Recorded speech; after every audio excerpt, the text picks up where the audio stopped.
Hello, learn free export import video series के part 26 में आपका स्वागत है। I am Paresh Solanki, international export import trainer and exporter.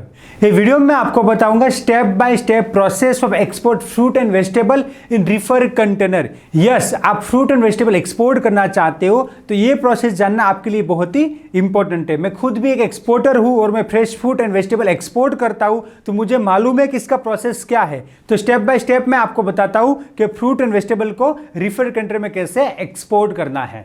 देखिए, आप fresh fruit and vegetable export करना चाहते हो, मतलब आपको यहां पे ध्यान रखना है पेरिशेबल प्रोडक्ट है। यहां पे आपसे थोड़ी भी गलती हुई तो आपका जो प्रोडक्ट है खराब हो सकता है और आपको लॉस हो सकता है। तो आप यहां पे पेरिशेबल प्रोडक्ट मतलब fresh fruit and vegetable export की बात करते हो तो आपको बहुत सारी चीजें यहां पे ध्यान में रखनी पड़ेगी।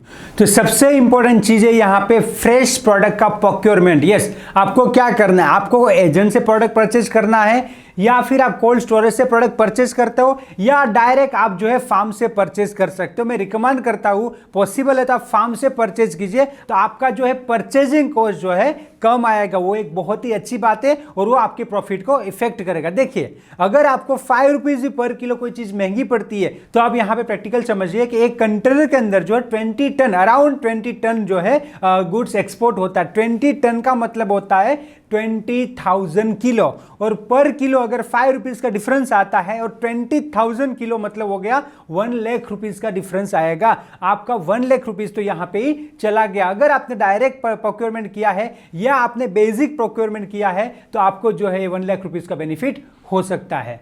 तो आपने जो है डायरेक्ट फार्म से परचेज किया है तो आपको मे बी 50,000 टू 1 लाख का प्रॉफिट हो सकता है। तो ये क्या है, आपका प्रॉफिट ही है। तो आप डायरेक्ट परचेज कर सकते हो। और अच्छी क्वालिटी, गुड क्वालिटी, अगर आप नए नए एक्सपोर्टर हो तो पूरा सीखिए, जानिए, प्रोडक्ट का नॉलेज लीजिए, उसके बाद एक्सपोर्ट कीजिए। And mainly perishable product. देखिए, मैं आपको बता दूं, एग्रीकल्चर प्रोडक्ट एक्सपोर्ट में बहुत ही अच्छा स्कोप है। आप अच्छा प्रॉफिट इसमें कमा सकते हो। बाय एयर भी इसको एक्सपोर्ट कर सकते हो, बाय सी भी इसको एक्सपोर्ट कर सकते हो, बाय रोड भी आप इसको एक्सपोर्ट कर सकते हो। और यहाँ पे दुनिया भर में एग्रीकल्चर प्रोडक्ट की डिमांड भी है, बट आपको जो है प्रॉपर काम करना पड़ेगा, प्रॉपर आपका होमवर्क करना पड़ेगा, तो यहां पे बहुत अच्छा प्रॉफिट है।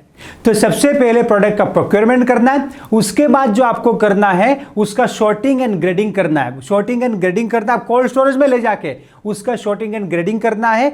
और एक इंपॉर्टेंट चीज मैं आपको बता दूं, बाय सी आप एक्सपोर्ट करना चाहते हो तो जो भी प्रोडक्ट है फ्रेश फ्रूट एंड वेजिटेबल, उसका प्री कूलिंग करना पड़ेगा। कोल्ड स्टोरेज में ले जाके उसका प्री कूलिंग करना पड़ेगा। अगर आप डायरेक्ट, मैं आपको बताता हूं, अगर आप डायरेक्ट फार्म से कंट्री में लोड करोगे तो आपका प्रोडक्ट जो है खराब हो जाएगा। प्री कूलिंग क्यों करना पड़ता है? देखिए, कोई भी आपका प्रोडक्ट है, जैसे कि लेमन हो गया और चिली हो गया, तो चिली के अंदर जो है गर्मी रहती है, तो क्या होगा, आपने क्या किया, चिली का बॉक्स भरा और उसको कंटेनर के अंदर डाल दिया और कंटेनर को पैक कर दिया। अब चिली के अंदर गर्मियों कहां जाएगी? जब कंटेनर में से कूलिंग आएगा तो चिली के अंदर जो गर्मी है वो कहां जाएगी? वो कहीं नहीं जाएगी, वो वहां पे रहेगी। फिर क्या होगा, आपकी चिली खराब हो जाएगी। तो यहां पे जनरल में आपको रिकमेंड करता हूं कि प्री कूलिंग आप कीजिएगा। आप डायरेक्ट करना चाहते हो तो कर सकते हो, मुझे कोई प्रॉब्लम नहीं है, बट वो प्रोडक्ट खराब होने के चांसेस है, तो आपको क्या करना है, प्री कूलिंग करना है। तो फार्म से प्रोडक्ट को कोल्ड स्टोरेज में लाइए या वेयरहाउस में लाइए, वहां पे शॉर्टिंग ग्रेडिंग कीजिए और उसका फिर प्री कूलिंग कीजिए। उसके बाद उसको रिफर कंट्री के अंदर भरा जाता है।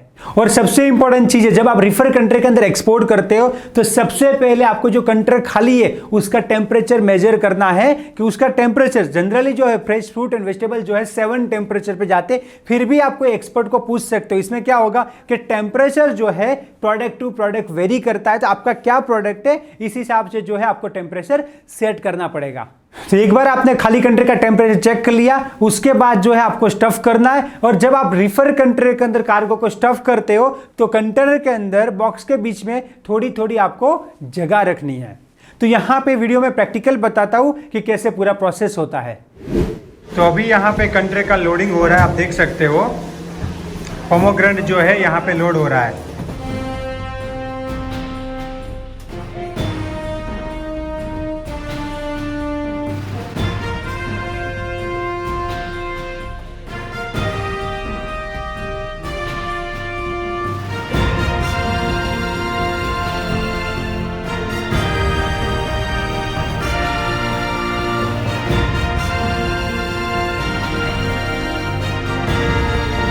तो यहाँ पे पूरा कैलकुलेशन करना पड़ेगा थप्पी के हिसाब से। तो सर कैलकुलेट कर रहे, बहुत ही अच्छी बात है। तो लिखना पड़ेगा।